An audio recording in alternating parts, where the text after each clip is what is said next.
ఈ ఉపవాస ప్రార్థనలో విజ్ఞాపన ప్రార్థన చేయుటకు కూడుకొని ఉండగా క్లుప్తంగా దేవుని యొక్క వాక్యాన్ని ధ్యానించుకొని అందరూ కలిసి విజ్ఞాపన ప్రార్థనలో ప్రవేశిద్దాము. మన పరిశుద్ధ గ్రంథాలను ఎస్తేరు గ్రంథము 4వ అధ్యాయము 15-16 వచనాలు చదువుకుందాం.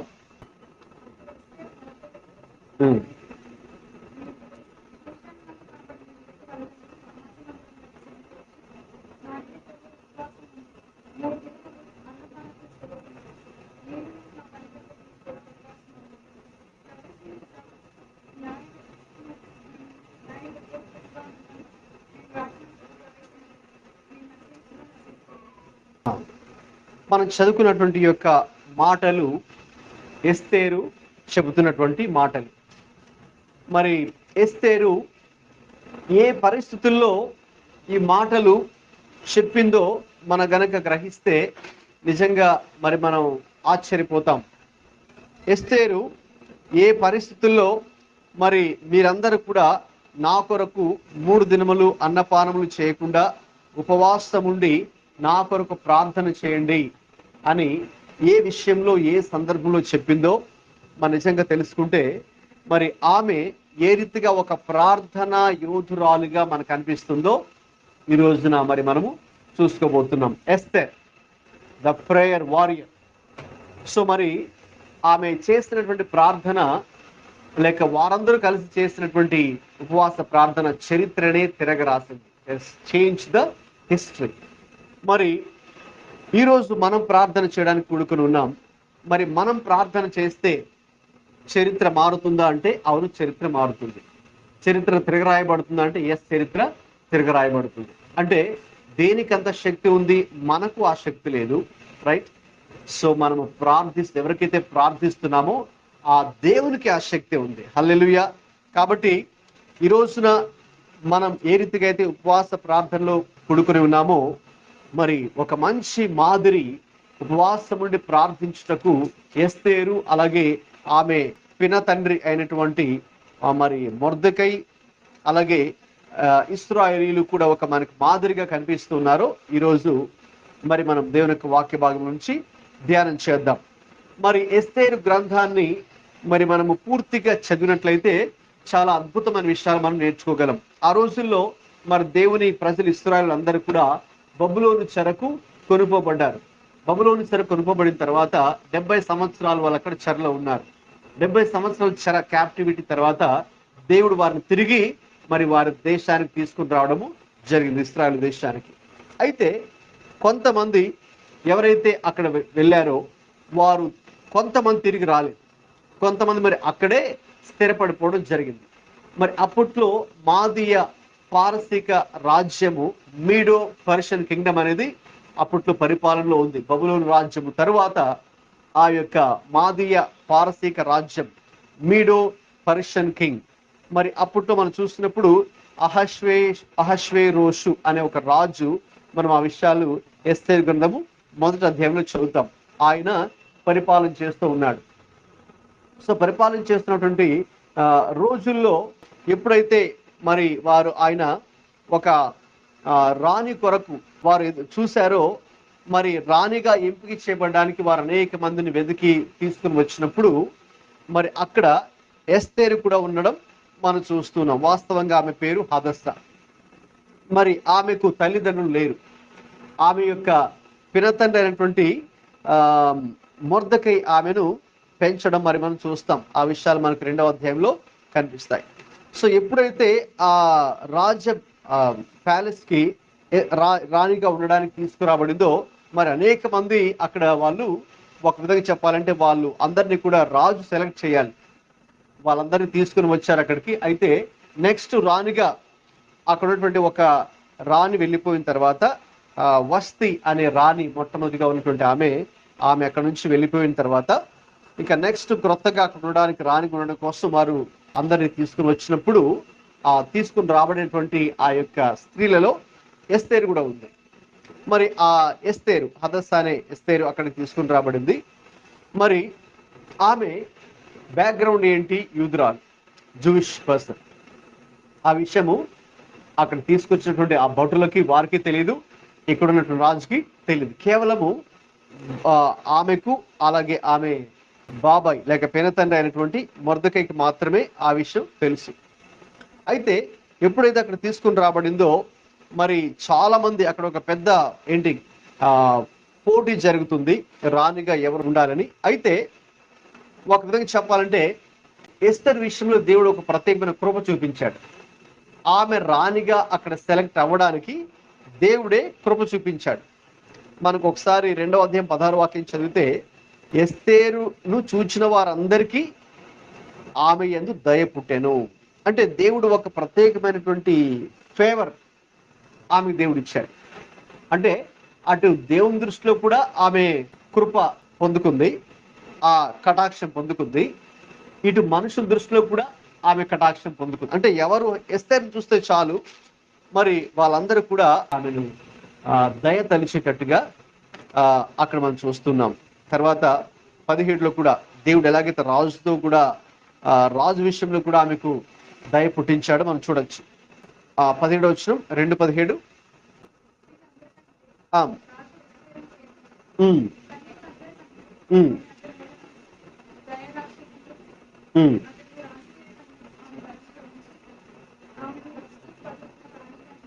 రైట్. సో ఇప్పుడు చూడండి, స్త్రీలందరికంటే చాలా మంది అక్కడ తీసుకొని రాబడ్డారు మరి రాణిగా నెక్స్ట్ వస్తీ తర్వాత ఉండడానికి. అయితే వారందరికంటే కూడా రాజు ఎవరిని ప్రేమించాడు ఉందంటే అక్కడ ఎస్తేర్ని ప్రేమించను. కన్యలందరికంటే ఆమె అతని వలన దయాదాక్షిణ్యములు పొందెను. అదండి, అది చాలా ప్రాముఖ్యమైన విషయం. సో ఎస్తేరు మొదటి నుంచి కూడా దేవుని నుంచి కూడా దయా దాక్షిణ్యములు పొందుకున్నటువంటి ఒక స్త్రీ. అలాగే ఇక్కడ మనుషుల ద్వారా మరి ముఖ్యంగా రాజు నుండి కూడా దయా దాక్షిణ్యాన్ని పొందుకున్నటువంటి ఒక స్త్రీగా మరి మనం చూస్తూ ఉన్నాం. మరి ఆ రీతిగా ఆ వస్తీ స్థానంలో రాణిగా నియమించబడింది. రాణిగా ఉండడానికి ఆమె తల మీద ఓకేనా రాజ్య కిరీటాన్ని రాజు పెట్టి ఆమె రాణిగా డిక్లేర్ చేయడము జరిగింది.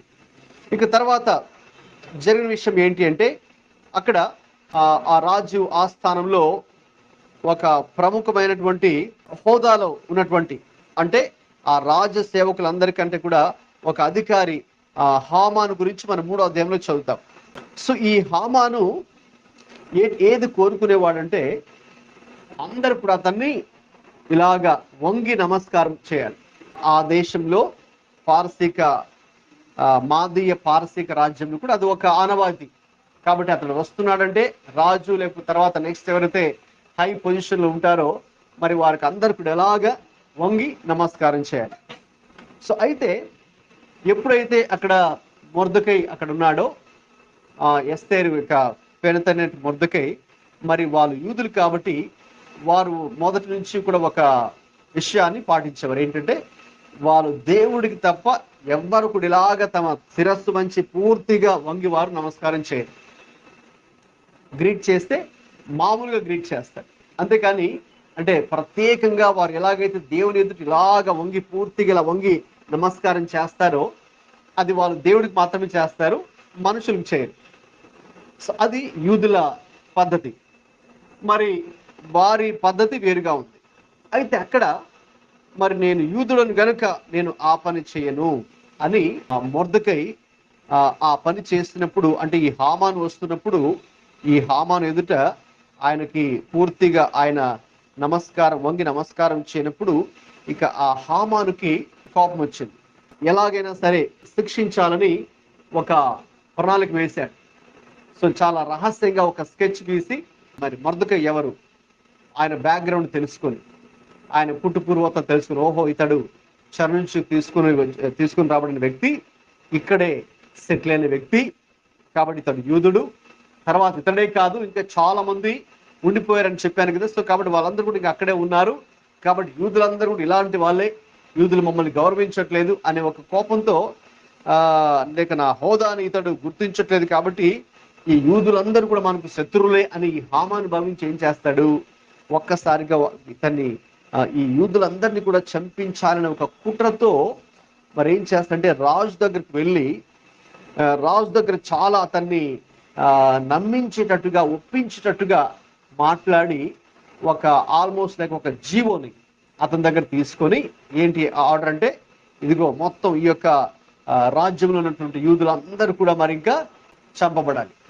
ఎందుకు అంటే ఈయన చెప్పాడు, మీకు వ్యతిరేకంగా కుట్రలు పన్నుతున్నారు, మనల్ని వారు గౌరవించట్లేదు, మన శాస్త్రాలను వారు గౌరవించట్లేదు, లేక మన సంస్కృతిని వాళ్ళు పాటించట్లేదు.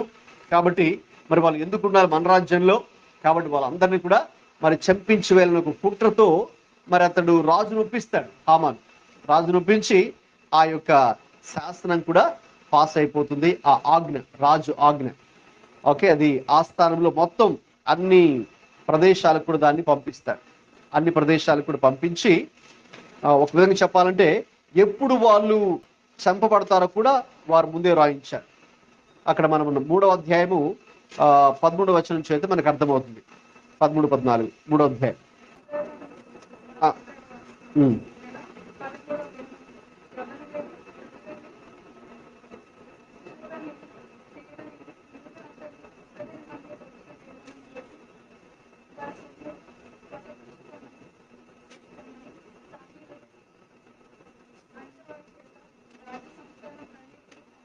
అది జీవం. ఏంటి ఆ ఆర్డర్ అంటే, మొత్తం ఆ ఆదారు అనే 12వ నెల, యూదుల నెల 13వ దినమందు 13వ తారీఖున అందరినీ, ఎవరు మొత్తం అందులో అందరూ ఉన్నారు, యవ్వనులు, వృద్ధులు, శిశువులు, చిన్నపిల్లలు సైతం, స్త్రీలు అందరినీ కూడా ఒక్క దినమందే అందరినీ చంపేసేయాలి అనే ఒక, చంపేసి వాళ్ళ సొమ్మునంతా కూడా మరి మనం స్వాధీనం చేసుకోవాలి అనే ఒక ఆజ్ఞను మరి జారీ చేయడం జరిగింది. ఇక రాజు కూడా దానికి ఒప్పుకొని ఇంకా అన్ని సంస్థానములలో ఉన్నటువంటి రాజులు ఉన్నటువంటి ప్రదేశాలకు కూడా పంపించి వేశారు. అది ఒక అనౌన్స్మెంట్ లాగా మొత్తం అన్ని చోట్లకి వెళ్ళిపోయింది. అన్ని చోట్ల కూడా ఇంకా అనౌన్స్ చేశారు. అనౌన్స్ చేసిన వెంటనే ఇక అందరు కూడా ఇంకా ఆ విషయంలో, ముఖ్యంగా యూదులు ఎప్పుడైతే దాన్ని విన్నారో చాలా మరి బాధపడ్డారు. వాళ్ళకి ఇంకెందుకంటే ఇంకా వేరే అవకాశం లేదు వారికి, ఎందుకంటే వాళ్ళు ఉన్నది ఇతర దేశంలో ఉన్నారు. కాబట్టి ఇప్పుడు మన వాళ్ళు ఒకవేళ యుఎస్ వెళ్ళారనుకుంటే, ఇండియన్స్ కనుక అమెరికాలో ఉన్న ఇండియన్స్, ఆ యుఎస్ గవర్నమెంట్ ఏ లా పాస్ చేస్తే వాళ్ళు దాన్ని ఫాలో అవ్వాల్సిందే కదండి. ఇంకా వాళ్ళకి వేరే ఛాన్స్ లేదు. ఆ విషయానికి వస్తే మన గవర్నమెంట్ ఇంటర్ఫియర్ అవ్వడానికి ఛాన్స్ లేదు. ఒకవేళ ఏదైనా చెప్పొచ్చు, సజెషన్స్ ఇవ్వచ్చు, కానీ అల్టిమేట్గా అథారిటీ ఎవరికి ఉంటుంది? వాళ్ళకే ఉంటుంది కదా. అలాగే సేమ్ వే ఇప్పుడు వీళ్ళు కూడా అక్కడికి వెళ్ళి సెటిల్ అయిపోయారు కాబట్టి, యూదులు, దేవుని ప్రజలు, ఇంకక్కడ వాళ్ళకంటూ సపోర్ట్ చేసే వాళ్ళు ఎవరు కూడా లేరు. లేక వాళ్ళు ముందుకు వచ్చి ఎంత మరి ఇది చేసినా కూడా ఆల్రెడీ రాజు యొక్క ఆజ్ఞ, మరి ఒక విధంగా చెప్పాలంటే రాణిగా ఉన్నటువంటి ఎస్తేర్ తెలియకుండా కూడా అది పాస్ అయిపోయింది. ఇప్పుడు ఇంకా ఒక విధంగా చెప్పాలంటే టైం కూడా చాలా తక్కువ ఉంది. సో ఎస్తేర్ ముందు ఒక పెద్ద సవాలు, ఎస్తేరు తన పెనతండ్రి అయినటువంటి మొర్దెకై ముందు ఒక పెద్ద సవాల్. ఇంకా చెప్పాలంటే అసలు ఎస్తేర్కి ఒక ముందు సవాల్, ఎందుకంటే ఇప్పుడు ఆ రాణి పొజిషన్ ఉంది ఎవరు? ఎస్తేర్ మాత్రమే.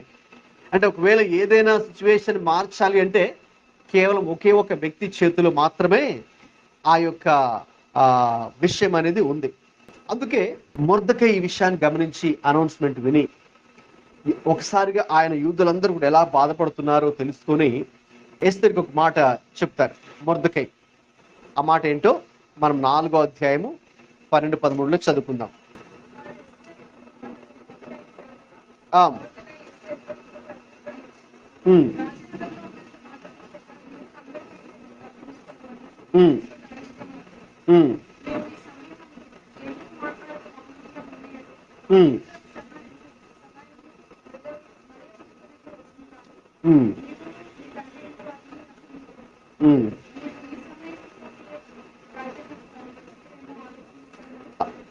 గమనించు. ఎప్పుడైతే ఆ విషయం తెలిసిందో, వాస్తవంగా ఎస్తేర్ ఏం చెప్పిందంటే, ఇదిగో వాస్తవంగా నేను వెళ్ళి రాజుతో మాట్లాడొచ్చు, కానీ నాకు అనుమతి లేదు. ఆ రోజుల్లో ఒక పద్ధతి ఉండేది ఏంటంటే, చివరికి రాణి సైతం రాజు దగ్గర వెళ్ళడానికి ఛాన్స్ లేదు. అతను పిలిస్తేనే రాణి కూడా వెళ్ళాలి.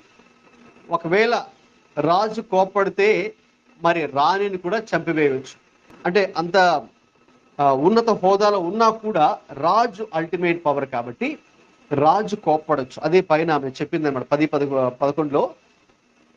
రాజు అనుమతి ఉంటేనే, లేదు ఎవరైనా వెళ్ళినప్పుడు ఎవరైనా ప్రవేశిస్తే ఆయన దగ్గర రాజదండం చేతిలో ఉంటుందిగా, ఆ రాజదండాన్ని చూపిస్తే పర్వాలేదు, వాళ్ళు బ్రతుకుతారు. లేదంటే మరి ఆయన అనుమతి లేకుండా వెళ్ళారు కాబట్టి వాళ్ళని మరణశిక్ష కూడా విధించడానికి వాళ్ళు అర్హులే. ఈ విషయాలు ఎస్తేరు చెబితే అప్పుడు ఆ మొర్దెకై ఏం చెప్పాడంటే, చూడు నువ్వు ఇదైతే చెప్తున్నావు పర్వాలేదు, అంటే ఆ రూల్ అలాగైతే ఉండొచ్చేమో, అయితే ఒకటి ఆలోచించు ఎస్తేర్ అని చెప్పి, ఈ రాజనగర్లో ఉన్నంత మాత్రం చేత యూదులందరికంటే నీవు తప్పించుకుందువని నీ మనసులో తలంచుకొనవద్దు. నీవు ఈ సమయమందు ఏమీ మాట్లాడక మౌనంగా ఉంటే, మౌనంగా ఉన్నడలా యూదులకు సహాయమును విడుదలయు మరి యొక్క దిక్కు నుండి వచ్చును, కానీ నీవును నీ తండ్రి ఇంటి వారును నశించుదురు. నీవు ఈ సమయమును బట్టియే రాజ్యమునకు వచ్చితివేమో ఆలోచించుకో. ఒకవేళ నీవు గనక నాకెందుకులే, నాకు అనుమతి లేదు కదా, నేను ఎందుకు రాజు దగ్గర వెళ్ళాలి, ఎందుకు ఈ విషయం మాట్లాడాలి అని కనుక నీవు అనుకుంటే ఒక విధంగా నీవు తప్పు చేస్తున్న వ్యక్తివి అవుతావు. ఎందుకంటే ఒకవేళ దేవుడు తన ప్రజలు రక్షించుకోవాలంటే ఇతర మార్గం నుంచి కూడా దేవుడు చేయగలడు. అంటే కేవలము నీ యుద్ధం నుంచే కాదు, ఓకే, దేవుడు ఆయన అనుకుంటే ఎలాగైనా దేవుడు చేయగలడు కదా, గాడ్ కెన్ డూ ఎనీథింగ్. అయితే ఆలోచించి ఒకటి, దేవుడు నేను ఈ టైంలో ఎందుకు అక్కడ పెట్టాడు? దేవుడు కరెక్ట్గా ఈ సమయం అందే, జస్ట్ ఈ యొక్క ఆజ్ఞ జీవో రాకముందే ఎందుకు నిన్ను ఆ రాణి పొజిషన్లో పెట్టాడో ఒకసారి ఆలోచించుకో. ఈ పని కొరకే దేవుడు నిన్ను అక్కడ పెట్టి ఉన్నాడేమో ఒకసారి ఆలోచించు అని మరి ఆయన చెప్పినప్పుడు, ఇంకా చెప్పిన తర్వాత అప్పుడు ఎస్తేరు మరి ఆ మాటలను ఒక విధంగా చెప్పాలంటే సీరియస్గా తీసుకొని అప్పుడు ఆమె ఆ విషయాన్ని కూడా గ్రహించి, ఎందుకు దేవుడు నన్ను ఇక్కడ పెట్టాడు, what is God's purpose, right? So ఆమెను రాణిగా చేయడం వెనుక ఉన్న ఉద్దేశం ఏంటో అప్పుడు ఆమె కూడా గ్రహించి, అవును, నేను మాత్రమే కాదు, నా తండ్రి ఇంటి వారు మాత్రమే కాదు, అనేక మంది యూదులు అక్కడ ఉన్నారు, దేవుని ప్రజలు ఉన్నారు, అందులో పెద్దవాళ్ళు, చిన్నవాళ్ళు, శిశువులు, చిన్న పిల్లలు ఉన్నారు, అందరూ ఉన్నారు. కాబట్టి నేను కనుక స్పందించకపోతే మరి అందరూ చనిపోతారు, నశించిపోతారు అని ఒక విధంగా దేవుడు నన్ను లెక్క అడుగుతాడు అని ఆమె దాన్ని సీరియస్గా తీసుకొని, మరి ఎలా చేయాలి, ఎలా వెళ్ళాలి, పర్మిషన్ లేదు, టైం తక్కువ ఉంది, మరి ఇదంతా కూడా జీవో పాస్ అయిన తర్వాత ఈమెకు తెలిసింది. ముందు తెలిస్తే దాన్ని ఎలాగైనా చేంజ్ చేసి ఉండొచ్చేమో. ఇప్పుడు ఏం చేయడానికి లేదు, ఛాన్స్ లేదు, రైట్? అటు జీవో ఆల్రెడీ పాస్ అయిపోయింది, డేట్ కూడా ఆల్రెడీ ఫిక్స్ చేశారు వీళ్ళందరినీ ఎప్పుడు చంపాలో. ఇక తర్వాత ఈమెకు పర్మిషన్ లేదు రాజు దగ్గర వెళ్ళడి ఈ విషయం మాట్లాడడానికి. అయితే అటువంటి ఏమి చేయాలో దిక్కుతోచని పరిస్థితుల్లో, చాలా క్రిటికల్ పొజిషన్లో, చాలా కష్టకాలమందు, అన్ని రకాలుగా ఇంకా తమ ముందు ఏం చేయాలో ఎటెళ్ళాలో దారి తోచిన పరిస్థితుల్లో, ఇక ఎవ్వరూ తమకు హెల్ప్ చేయలేని పరిస్థితుల్లో వారు ఒక పని చేయడానికి నిర్ణయించుకున్నారు. ఏంటి ఆ పని అంటే 4వ అధ్యాయం 3వ వచనం.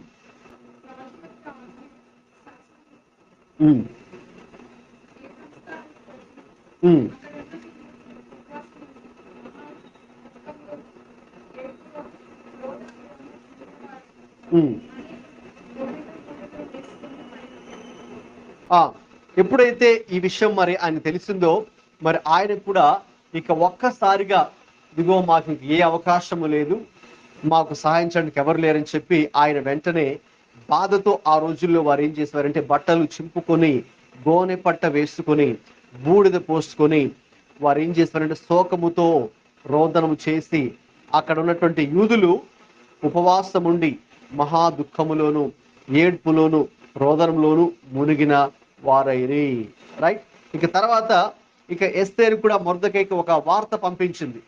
ఏంటి ఆ న్యూస్ అంటే, నీవు పోయి, అంటే మొర్దెకై వెళ్ళి షూషన్ నందు కనబడిన యూదులందరినీ సమాజ మందిరానికి సమకూర్చి నా నిమిత్తం ఉపవాసం ఉండి 3 దినములు అన్నపానములు చేయకుండుడి, నేనును నా పనికత్తెలు కూడా ఉపవాసం ఉందుము, ప్రవేశించుట న్యాయ వ్యతిరిక్తముగా ఉన్నను, నేను రాజునందుకు ప్రవేశించుదును, నేను నశించను.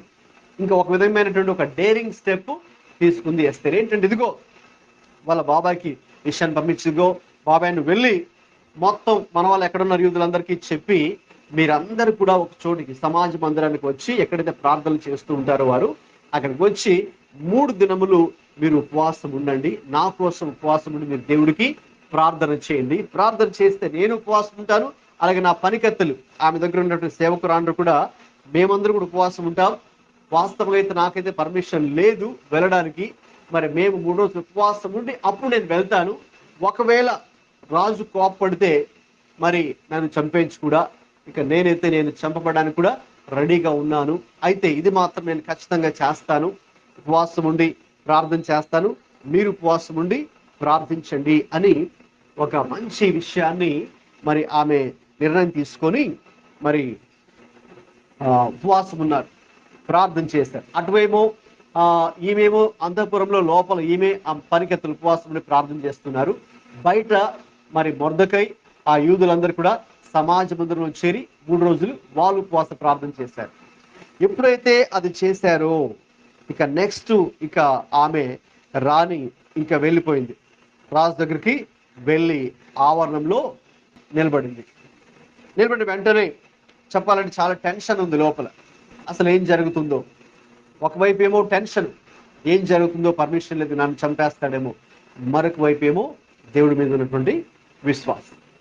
ఒకవైపు ఆ భయం, ఒకవైపు ఆ టెన్షన్, మరొక వైపు దేవుడి మీద విశ్వాసంతో లోపల ప్రార్థన చేసుకుంటూనే అక్కడికి వెళ్ళింది. ఇప్పుడు చూడండి 5వ అధ్యాయం 2వ వచనం.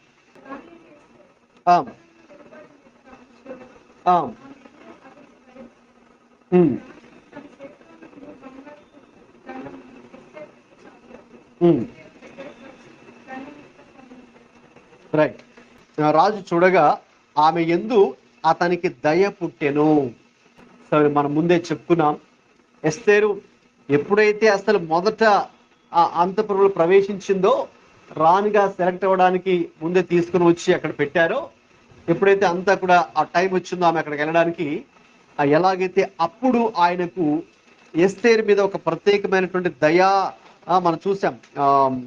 3వ అధ్యాయము 2వ అధ్యాయం 17లో చూసాం కదా, దయా దాక్షిణ్యములు ఆమె మీద పుట్టాయని. ఇప్పుడు కూడా ఆ రాజుకి అదే దయ ఆమె మీద కలిగింది, అదే దయ ఆమె కలిగింది.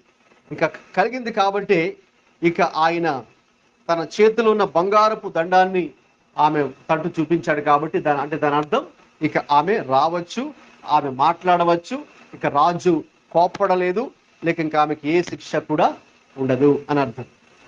ఇక ఎప్పుడైతే మరి ఆ అవకాశం దొరికిందో ఇక ఆమె వెళ్ళి వెంటనే ఆ విషయాన్ని కూడా చెప్పకుండా విందుకి మరి ఆహ్వానించింది ఆయనను, తర్వాత హామాను కూడా ఆహ్వానించింది.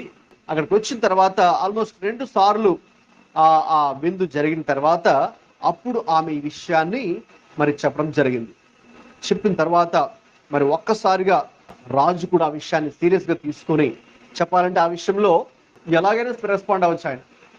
అంటే ఈమె రాని కాబట్టి ఈమె ఫేవర్ గా చేరక్కర్లా, ఎందుకంటే ముఖ్యంగా వాళ్ళు తీసుకున్న ఒక డెసిషన్ ఏంటి అంటే వారి ప్రజలను చంపాలని కాదు కదా, యూదులను చంపాలని తీసుకున్న నిర్ణయం. కాబట్టి ఎప్పుడు కూడా అది వాళ్ళు దాన్ని సమర్థిస్తారు, ఎందుకంటే వాళ్ళు మన వాళ్ళు కాదు కాబట్టి వాళ్ళు మన రాజ్యంలో వచ్చి మనల్ని ఆక్యుపై చేసి మన రూల్స్ పాటించుకుని ఉండాలని చూస్తారు. కాబట్టి ఖచ్చితంగా అది రాని ఇచ్చిన ప్రపోజల్ అయినా రాజుగారు క్యాన్సిల్ చేసేస్తారు. సో ఎందుకంటే అది రాజ్యానికి సంబంధించిన విషయంగా, అదేదో వాళ్ళిద్దరి మధ్య పర్సనల్ ఇష్యూ కాదు కదా. సో కాబట్టి అది వాళ్ళ కంట్రీకి సంబంధించిన ఒక ఇష్యూ, నేషనల్ ఇష్యూ. సో కాబట్టి అలాంటిది ఈజీగా రాని చెప్పిన ప్రపోజల్ తీసి పక్కన పెట్టేయచ్చు రాజు. అయితే రాజు అలా చేయలేదు. రాజు చెప్పాలంటే మరి ఆ ఎస్తేరు చెప్పిన విషయాలు మనం ఆ 5వ అధ్యాయంలో మనం దాన్ని చూస్తాం. వెంటనే ఆయన దాన్ని ఒప్పుకొని దాన్ని అంగీకరించి వెంటనే ఎవరైతే అంటే ఆ విషయాలని తెలిసిన తర్వాత అసలు ఇదంతా అసలు ఎవరు చేయించారు అని తెలుసుకొని కూడా, ఇదంతా కూడా ఎవరు చేయించారు, హామాను చేయించాడని తెలుసుకొని ఇక ఆ హామానుకి ఒక విధంగా చెప్పాలంటే పనిష్మెంట్. ఏంటి ఆ పనిష్మెంట్ అంటే, హామానుకి వెళ్ళిన ప్లాన్ ఏంటంటే ఈ మొర్దెకైని తీసుకెళ్ళి ఒక ఉరికమ్మ మీద ఉరి తీయాలని ప్లాన్ చేసి అతడే దాన్ని కట్టించాడు కూడా, ఉరికమ్మాన్ని. ఆ ఉరి కొయ్య 50 మూరల ఎత్తుగల ఉరి కొయ్య 5:14లో ఉంటుంది. ఏ మొర్దెకైకైతే ఆ ఉరి కొయ్య మీద ఉరి తీయాలని హామాను ప్లాన్ చేశాడు, ఇప్పుడు రాజు గారు ఆ శిక్ష ఎవరికి అమలు చేశాడు, హామానికి అమలు చేశాడు. ఎందుకంటే ఇదంతా కుట్ర పనింది హామాన్. వీళ్ళందరినీ కూడా చంపించాలని, నశింపచేయాలని ప్లాన్ చేసింది హామాన్ అని రాణి ద్వారా తెలుసుకుని ఇక వెంటనే రాజు కూడా దానికి సపోర్ట్ చేయడంతో ఒక్కసారిగా ఆయన ఆ యొక్క ఆజ్ఞను తిరగరాసి, రైట్, జీవో మార్చివేసి, ఇంకా చెప్పాలంటే ఆ యొక్క ఉరికొయ్యి మీద హామానుని ఉరి తీయించడం జరిగింది. అలాగున దేవుని ప్రజలు ఆ రోజున చాలా అద్భుతమైన రీతిలో వారు రక్షించబడ్డారు. ఇక ఎవరు కూడా మరి అక్కడ నశించిపోకుండా దేవుడు వారిని రక్షించడం జరిగింది. అయితే దేవుడు ఎలా రక్షించాడని చూస్తే ఇదంతా కూడా మరి దేవుని ప్రజలైనటువంటి అక్కడ ఎస్తేర్ అయినా, మొర్దెకై అయినా, ఇశ్రాయేలు దేవుని ప్రజలైనా సరే వారందరూ ఏం చేశారు? ఉపవాస ప్రార్థన చేశారు 3 రోజులు. ఎస్తేర్ కూడా చేసిన ప్రార్థన, ఎందుకోసం ఆమె ప్రార్థన చేసింది? దేవుడు ఆమెకు ధైర్యాన్ని ఇవ్వాలని ప్రార్థన చేసింది. ఆమె కూడా ఆ ఉపవాస ప్రార్థనలో దేవుడే ఆ విషయంలో జోక్యం చేసుకోవాలని ప్రార్థన చేసింది. అలాగే దేవుడే సమస్తం కూడా ఆధీనంలో ఉండి రాజు మనస్సును మార్చాలని ప్రార్థన చేసింది. అలాగే రాజు దగ్గరికి వెళ్ళినప్పుడు ఎలా మాట్లాడాలో మరి ఎలా పడితే అలా మాట్లాడకూడదు కాబట్టి మరి దేవుడు ఆమెకు జ్ఞానం ఇవ్వాలని ప్రార్థన చేసింది. ఎందుకంటే ఎస్తేరుకు ఒక విషయం అర్థమైంది. ఏంటి ఆ విషయం అంటే, ఇక ఈ పరిస్థితుల్లో మరి మాకు ఎవరు కూడా సహాయం చేయడానికి ఎవరు లేరు. ఈ పరిస్థితుల్లో ఇంకా ఇతర దేశస్తులు వచ్చి వాళ్ళకి సపోర్ట్గా నిలబడే అవకాశం అక్కడ ఛాన్స్ లేదు. ఆల్రెడీ జీవో పాస్ అయిపోయింది, టైం తక్కువ ఉంది. సో దేవుడే ఈ పరిస్థితిలో జోక్యం చేసుకోవాలి అని ఆమె గ్రహించి దేవుని వెదకడం ప్రారంభించింది. That's what we do in fasting prayer.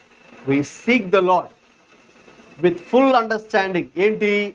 ఎటువంటి అవగాహనతో, ఎటువంటి గ్రహింపుతో మరి మనం కూడా ప్రార్థన చేయాలంటే, ఈ పరిస్థితుల్లో దేవుడే జోక్యం చేసుకోవాలి, ఈ పరిస్థితిని దేవుడే మార్చగలడు, దేవుడికే ఆ శక్తి ఉంది అనే ఒక అవగాహనతో మనము ప్రార్థించాలి. మన చుట్టూ కూడా మరి ఎన్నో పరిస్థితులు మనం చూస్తున్నాం కదా. మరి ఎంతో మంది మనం ఒకరిని కలుస్తున్నప్పుడు, ఒక ఫ్యామిలీని మనం విజిట్ చేస్తున్నప్పుడు వాళ్ళకున్న ప్రాబ్లమ్స్ మనం తెలుసుకుంటున్నప్పుడు కదా, వాళ్ళ సమస్యలు మనతో చెప్తున్నప్పుడు, వాళ్ళ పిల్లల గురించి కావచ్చు, వాళ్ళ పర్సనల్ లైఫ్ గురించి కావచ్చు, వాళ్ళు వెళ్తున్నటువంటి స్ట్రగుల్స్ గురించి కావచ్చు, మనం వింటూ ఉన్నప్పుడు, లేక మన చుట్టూ మరి మన సొసైటీలో, మన సమాజంలో ఎన్నో రకాల మరి చెడు కార్యాలు జరుగుతున్నప్పుడు, లేకపోతే క్రైస్తవులు అని చెప్పుకుంటున్న వాళ్ళ ఈ రోజుల్లో, రైట్, చాలా మటుకు వారందరూ కూడా నామకార్థంగా జీవిస్తూ దేవుని భయభక్తులు లేకుండా క్రైస్తవులు అని చెప్పుకుంటున్న వాళ్ళు కూడా అసలు వాళ్ళు దేవుని విరుద్ధంగా చేస్తున్నారు, వాక్యానికి విరుద్ధంగా ప్రవర్తిస్తున్నారు. కాబట్టి ఇవన్నీ కూడా వాళ్ళు చేస్తూ ఉన్నారు. కాబట్టి మన చుట్టూ ఎన్నో ఇటువంటి పరిస్థితులు మనం చూసినప్పుడు, ఈ పరిస్థితులు మరి ఎవరు మార్చగలరు? మనుషులు మార్చగలరా? అధికారులు, ప్రభుత్వం మార్చగలరా? ప్రభుత్వం వాళ్ళు కొంతమందికి ఏదో వాళ్ళు చేయగలరు, రైట్. అయితే ఆత్మీయంగా ఎవ్వరు ఏది చేయలేరు. సో ఈ పరిస్థితిని మార్చాలి అంటే కేవలము దేవునికి మాత్రమే అది సాధ్యము. ఆయన మాత్రమే ఇంటర్వ్యూన్ అవ్వాలి.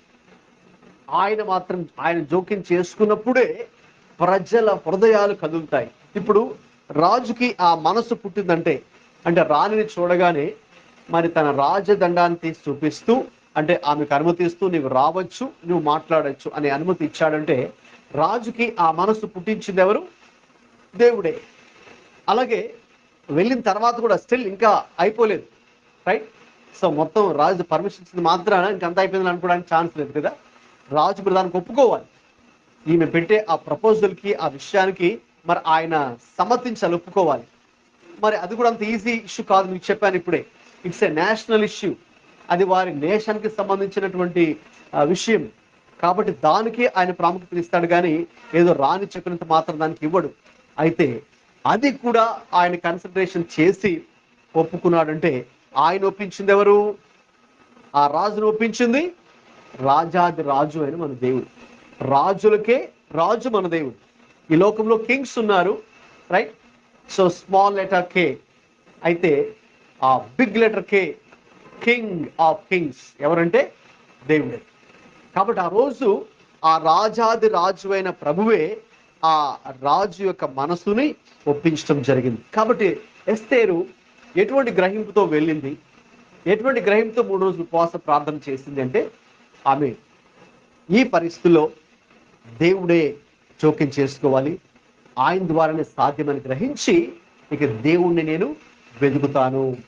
కాబట్టి నాకున్న సమస్యను ఇక ఏదైనా సరే ఈ ఉపవాస ప్రార్థనలోనే తేల్చుకుంటాను. ఇంకా నా ముందున్న పరిస్థితి, నాకున్నటువంటి సమస్యలు అని ఆమె దేవుణ్ణి వెతికినట్టుగా మనం చూస్తాం. తర్వాత ఆమె ఇంకొక విషయాన్ని గ్రహించింది తన ప్రార్థనలో. ఏంటంటే, ఇక నా పోరాటం మనుషులతో కాదు, ఇక నా పోరాటం ఇదిగో కనిపించినటువంటి సాతాను శక్తులతో. ఎలాగైతే మనకి ఎఫెసీ పత్రిక 6:12 పౌలు గారు అదే అన్నారు కదా, మన యొక్క పోరాటము మరి రక్త మాంసములతో కాదు, శరీరులతో కాదు, కానీ ఈ లోక నాదులతోనూ అంధకారపు చీకటి శక్తుల సమూహములతో అని పౌలు గారు చెప్పారో, అలాగా ఇక ఇదిగో నా పోరాటము అపవాది. ఎందుకంటే ఒక విధంగా హామానుని ప్రేరేపించింది ఎవరు? ఆ చెడ్డ పని చేయడానికి సాతాను.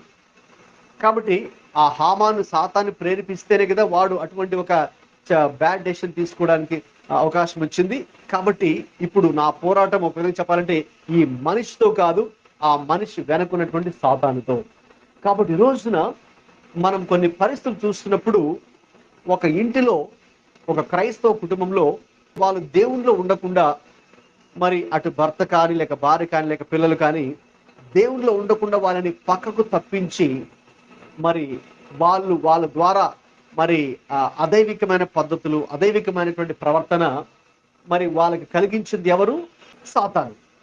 రైట్. సో ఈరోజు మన పోరాటం కూడా ఎవరితో? మనుషులతో కాదు. అందుకే మనం ఎవరికి మనుషుల మీద గొడవకి మనం వెళ్ళాల్సిన అవసరమే లేదు. ఎందుకంటే ఒక వ్యక్తి ఒక చెడ్డ మాట మాట్లాడాడంటే దాని వెనుక సాతాను హస్తం ఉంటుంది. ఒక వ్యక్తి చెడ్డగా ప్రవర్తించాడంటే దాని వెనుక సాతాను హస్తము ఉంటుంది. సో కాబట్టి మనం బంధించవలసింది ఆ యొక్క సాతాను శక్తులను. రైట్. కాబట్టి మన పోరాటము సాతాను తన విషయాన్ని ఎస్తేరు కూడా గ్రహించింది. అందుకే ఆమె ఇక ఆ ఉపవాస ప్రార్థనలోనే దేవుడితో మరి పోరాడుతూ ప్రార్థనలో మరి గొప్ప విజయాన్ని పొందుతున్నట్టుగా మనం చూస్తున్నాం. కాబట్టి ఈరోజు మనం కూడా ప్రార్థన చేస్తున్నాం, కొన్ని విషయాల గురించి ప్రార్థన చేయబోతున్నాం కదా, మన దగ్గర ఉన్నటువంటి అంశాలు. అయితే మనం చూస్తున్నాం ఒక్కొక్క కుటుంబంలో ఒక్కొక్క రకమైన సమస్య, లేక మనకు తెలిసిన వారే వాళ్ళు ఎదుర్కొన్నటువంటి సమస్యలు, వాళ్ళు ఎదుర్కొన్నటువంటి పరిస్థితులు మరి ఇవన్నీ కూడా ప్రతికూలంగా ఉన్నాయి. ఈ పరిస్థితులు మారాలి అంటే, మనుషులు మారాలి అంటే, వారి హృదయం మారాలి అంటే, ఏదో మనం వెళ్ళి చెబితే వాళ్ళు మారకపోవచ్చు, మనం వెళ్ళి చెప్తే మారకపోవచ్చు. అయితే దేవుడు వారితో చెప్తే ఖచ్చితంగా వారు మారుతారు. కాబట్టి దేవుడు వారికి చెప్పాలంటే మనం ఏం చేయాలి? మనం దేవుడికి చెప్పాలి. సో అందుకే ఈ యొక్క ఉపవాస ప్రార్థన, మనం దేవుడితో చెప్పడానికి, దేవుడి దగ్గర మొరపెట్టడానికి, మనకున్న ప్రతి సమస్యను కూడా ఓపెన్ గా మన దేవుడి ముందు పెట్టి దేవుణ్ణి వెతికి దేవుని యొక్క సహాయం కోరడానికే ఈ యొక్క ఉపవాస ప్రార్థన. కాబట్టి అది ఈరోజు మనం గ్రహించి దేవుడు మనకు ఆ యొక్క సంగతులు తెలియజేస్తూ ఉన్నారు. నిజంగా ఆ రోజు ఎస్తేర్, మొర్దెకై అలాగే ఇశ్రాయేలీలు మరి దేవుని ప్రజలు చేసిన ప్రార్థన హిస్టరీని తిరగ రాసింది. ఆ జీవో కంప్లీట్ గా ఎరాడికేట్ అయిపోయింది. రైట్. ఆ జీవో క్యాన్సిల్ అయిపోయింది. రైట్. సో కాబట్టి ఆ దేవుడు ఈరోజు మనం చేసే ప్రార్థన ద్వారా కూడా అది ఆయన విని పరిస్థితులు దేవుడు మార్చివేస్తాడు. రైట్. హిస్టరీని దేవుడు తిరగ రాస్తాడు. సో ఏ పరిస్థితులు అయితే నెలకొల్పబడాలని సాతాను కోరుకుంటున్నాడో మనం ప్రార్థిస్తే దేవుడు వాటన్నిటిని కూడా క్యాన్సిల్ చేస్తాడు. ఎందుకంటే సాతాను వాడు కొన్ని ప్లాన్స్ పెట్టుకుని వాడు వర్క్ చేస్తూ ఉంటాడు. సో మనం ప్రే చేసినప్పుడు దేవుడు ఆ ప్రార్థనని ఆయన వీటిని క్యాన్సిల్ చేసి ఇక దేవుడు ఏం చేస్తాడు? ఆయన చేయాలనుకున్న కార్యాన్ని దేవుడు చేస్తాడు. అందుకే మనం చేసే ఆ పరలోక ప్రార్థనలో పరలోక ముందు ఎలాగైతే ఆయన చిత్తం నెరవేరుతుందో ఈ భూమి మీద కూడా మరి ఆయన చిత్తము అప్పుడు మన జీవితాల్లో పరిపూర్ణంగా నెరవేర్చబడుతుంది. కాబట్టి అది ఎప్పుడు జరుగుతుందంటే ఎప్పుడైతే మరి మనము ఆయనను వెతికినప్పుడు, మరి ముఖ్యంగా ఇటువంటి ఉపవాస ప్రార్థనలో ఆయన వైపు మనం చూసినప్పుడు దేవుడు తప్పకుండా కార్యం చేస్తాడు. కాబట్టి దేవుడు మరి మనకు అటువంటి కృపను అనుగ్రహించినట్లు మరి మనం చేసే ఈ యొక్క ఉపవాస ప్రార్థనలు దేవుడు ఆలకించి మరి మనకు కూడా జవాబు దయచేసి, ప్రార్థనలో మనకు గొప్ప విజయం దయచేసి, దేవుని ప్రజలు ఎవరైతే సాతానుడు నశింప చేయాలని చూస్తున్నాడో ఆ రోజైతే హామాను కుట్ర పన్నాడు కదా, ఏంటి ఆ కుట్ర అందరినీ కూడా చంపివేయాలని. ఈరోజు మనందరికీ సంఘానికి దేవుని ప్రజలకు శత్రువైన అపవాది కూడా మనలను దొంగ, యోహాను 10:10 ప్రకారం చూస్తే దొంగతనం చేయుటకు, హత్య చేయుటకు, నాశనం చేయుటకు వాడు వస్తాడని రాయబడింది. కాబట్టి వాడి కుట్ర కూడా దేవుని ప్రజలను ఏదో ఒక విధంగా వారిని ఓడింప చేయాలని, నశింప చేయాలని, వారిని నాశనం చేయాలని, దేవుడిలో ఉండనివ్వకుండా వాళ్ళని చేయాలని వాడు కుట్రలు పన్నుతున్నాడు. అయితే చివరికి జరిగిన విషయం ఏంటంటే శత్రువు యొక్క కుట్రలు, కుతంత్రాలు ఏవి కూడా జరగలేదు. ఎందుకంటే బ్యాక్గ్రౌండ్ లో ఏం జరుగుతుంది? ఎస్తేర్, మొర్దెకై, దేవుని ప్రజలు అందరూ కూడా ఉపవాసం ఉండి ప్రార్థన చేస్తూ ఉన్నారు, దేవునికి మొరపెట్టుకుంటూ ఉన్నారు, దేవుని మీద పూర్తిగా ఆధారపడ్డారు, దేవుని వైపే పూర్తిగా చూస్తూ ఉన్నారు, వారి విశ్వాసం పూర్తిగా దేవుడి మీదే ఉంచుకున్నారు. కాబట్టి మనకు కూడా దేవుడు అలాగున కృప చూపించాలని మనం కూడా ప్రార్థనలోకి వెళ్దాం. స్థితిలో ఉన్నప్పుడు ప్రభువా అయ్యా వారికి యొక్క సహాయం ఎటువైపు నుండి లేనప్పుడు నాయనా వారందరూ ఒకటి నిర్ణయించుకున్నారు, ఉపవాసం నుండి ప్రార్థించి మా దేవుని వైపు చూసి మా దేవుని మీద ఆధారపడినప్పుడు దేవుడు తప్పకుండా సహాయం చేస్తాడు అనే విశ్వాసంతో వారు తండ్రి ఉపవాసం నుండి ప్రార్థించినప్పుడు అప్పుడు మీరు అక్కడ నాయన గొప్ప కార్యాన్ని చేశారు, అద్భుతాన్ని చేశారు. అయ్యా మరి నా తండ్రి నశించుకోవడానికి వారు సిద్ధంగా ఉన్నటువంటి మీ ప్రజలను తండ్రి మీరే రక్షించారు తండ్రి. మీకు స్తోత్రాలు తండ్రి, మీకు వందనాలు చెల్లిస్తూ మరి మీకు కూడా ఆ రీతిగా ఉపవాస ప్రార్థనలు కొనసాగుటకు నాయన, మీ మీద పూర్తిగా విశ్వాసం ఉంచుటకు నాయన, మీ మీద ఆనుకున్నటకు మీరే మాకు కృపా సహాయం దయచేయమని యేసుక్రీస్తు ప్రభువారి పరిశుద్ధ నామములో ప్రార్థించుకుంటున్నాం తండ్రి. ఆమేన్.